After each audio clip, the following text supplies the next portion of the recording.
Good morning and welcome to Vancouver, the soon-to-be greenest city in the world. And the Globe 2010, the 20th anniversary edition of the Globe series of conferences and trade fairs on the business of the environment. For those of you who are new to Vancouver, I wish to welcome you also to the traditional territories of the Coast Salish peoples, where we are meeting today, and I extend their greetings to you as well.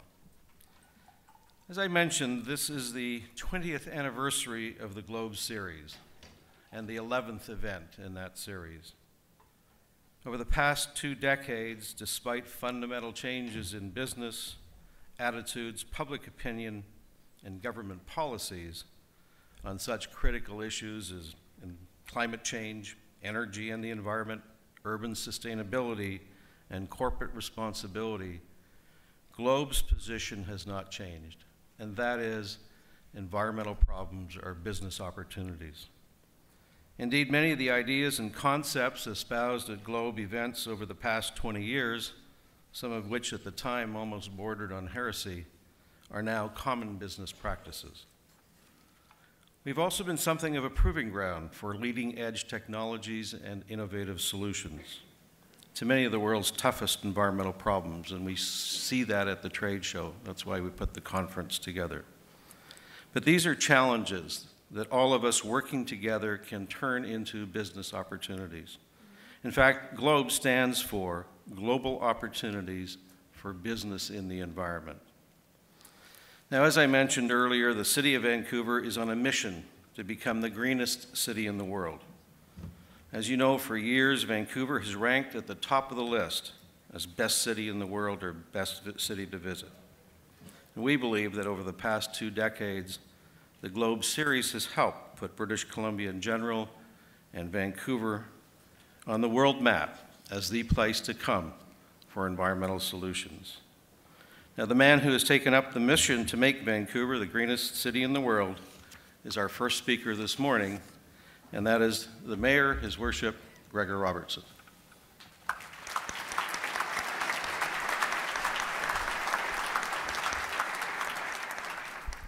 Good morning. Thank you, John. How's everyone doing out there? A little groggy. The sun is shining in Vancouver, so it's a great day for us. I want to welcome you all to the City of Vancouver. It's fantastic to have many of you back here at Globe, and I want to thank John for his incredible leadership and vision over these many years, over these decades now, with Globe here in Vancouver, pulling together every year more and more people from around the planet who are leaders in green business and who are also focused on the public policy elements that are critical in the partnerships with business that will bring us success in uniting business with environmental solutions. Thank you for inviting me here to welcome all of you and to talk a little about Vancouver, our goal to be the greenest city in the world, and some of our successes to date and our aspirations going forward. Thank you all for coming to Vancouver, first of all, in such great numbers for this conference. It's very inspiring for me in the quest that I'm on in public office to see so much uptake, to see so much support and passion for green business and for applying our best business thinking to the great challenges that we have in the environment. Over the next few days, there will be lots of discussion about the green economy, about sustainability, energy, infrastructure, and the transition that we have underway into a low-carbon future. Vancouver is a leader in all of these areas, and our city government has been part of that for many administrations now, but our business community and our NGO community have both been critical in that leadership. Our green aspirations are remarkably similar to the buzz that we have generated with the 2010 Winter Games. So I want to connect those dots right now. Actually, I just want to talk about how great the Olympics are. So, just a little bit longer. It's been, I think it's been only about 60 hours since we finished the Paralympic Games up in Whistler, the closing ceremonies. But there's already been a major shift in how Vancouver sees itself, and I believe in how the world sees Vancouver. How many of you here watched the Olympics and Paralympics? Hands up. Yeah, or you can make lots of noise. Okay. And how many of you have experienced them firsthand here in Vancouver? Yeah, some of you got to. So by our standards and certainly by all the metrics related to the Olympics, they were a huge success. And as a result of that success, the city is really brimming with confidence and full of ambition going forward. We have succeeded at the massive challenge that we set out to take on many years ago, beyond our wildest dreams. And that really instills in us a whole lot of confidence for next steps on even bigger goals.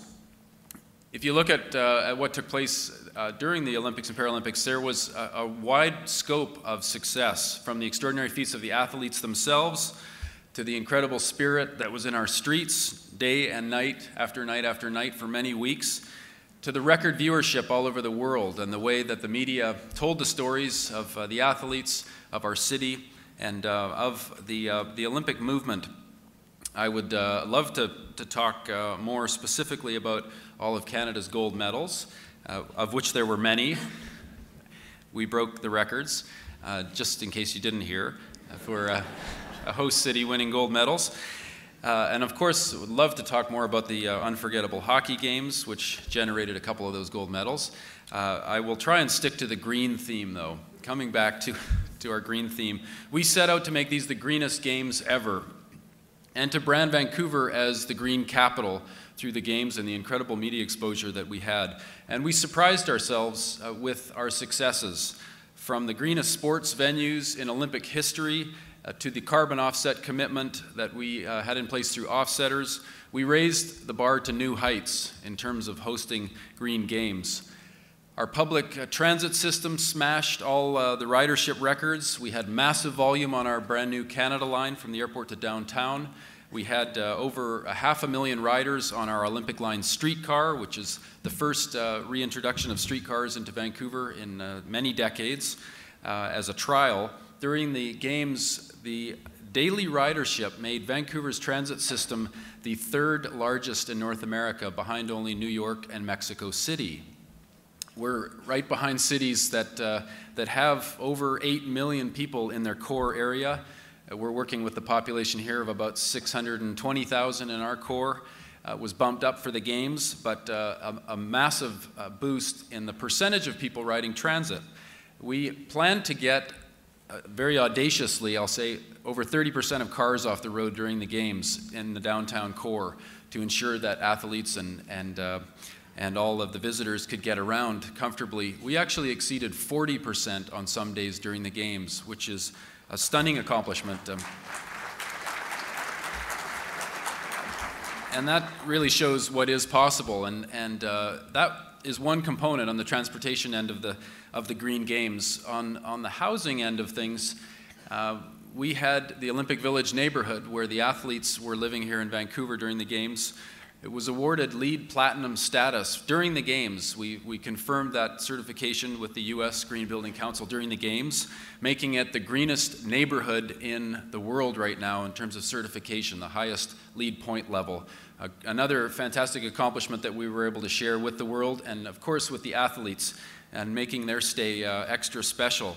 So the games on a number of green levels really established Vancouver as the emerging green capital. And that combination of succeeding at the largest event in Canadian history and hosting the largest event in Canadian history and breaking through on the global stage as an ambitious green capital really bode well for our future. Bringing those strengths together, I think, is where we have incredible potential. Vancouver is a leader for certain in this respect, but we are just one of many cities that are on the forefront of the green economy. While we see national governments frustratingly stagnant and stalled on climate change and taking action, cities are in gear, and we have the ability to implement policy quickly and are natural partners for entrepreneurs and the business community. And this potent collaboration really couldn't come at a better time. It is the most important time there ever was. And for future generations, the success of this collaboration is absolutely crucial.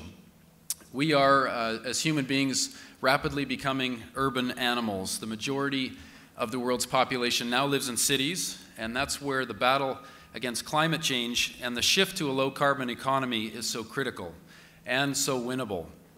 Over the past year, I have had the great fortune to meet mayors from big cities all over the world, from New York, London, Rio, Barcelona, Portland, Copenhagen, Bangkok, LA, Addis Ababa, Toronto, Shanghai, just to name a few. Mayors who know full well of the opportunity that's in front of us, in front of our cities, and the economies within our cities. What really struck me with these mayors to a person was that all of these cities and their leadership represent enormous opportunities for change at an epic scale. Each of them will be the locus for billions of dollars of investment and the transformation to green infrastructure and the economy of the future. And their eyes are wide open to this opportunity. The growth potential of the green economy right now is what makes this super exciting and viable. And the reality is that the cities are destined to be the major partners with green business in creating the change and the prosperity that we need. If we look at the opportunity just in terms of sheer numbers in these last few years, financing for clean energy surpassed financing for fossil fuels in 2008 for the first time, with $155 billion invested in that year, of a changing of the guards, if you will. The UN estimates that globally 2.3 million people are now employed in the renewable energy sector. One of the U.S. federal stimulus bills, one of the bills alone last year, invested $100 billion in clean energy, and the vast majority of that is targeting cities. The global clean energy market is forecast to be about $350 billion by 2020. China alone investing $440 to $660 billion over the next 10 years. And these are staggering numbers that were unimaginable not many years ago. Cities are really at the center of this action and this investment. So the opportunity is as clear as it can be, and the scale of it is inspiring. The world is going green, and the cities that are aggressively targeting business and investment in their green economy will be creating the viable and compelling future for all of humankind. This is very exciting and very profound work to be involved in, and I believe that's a big part of why many of the mayors in big cities around the world are feeling the lift and feeling the energy to drive this in their cities.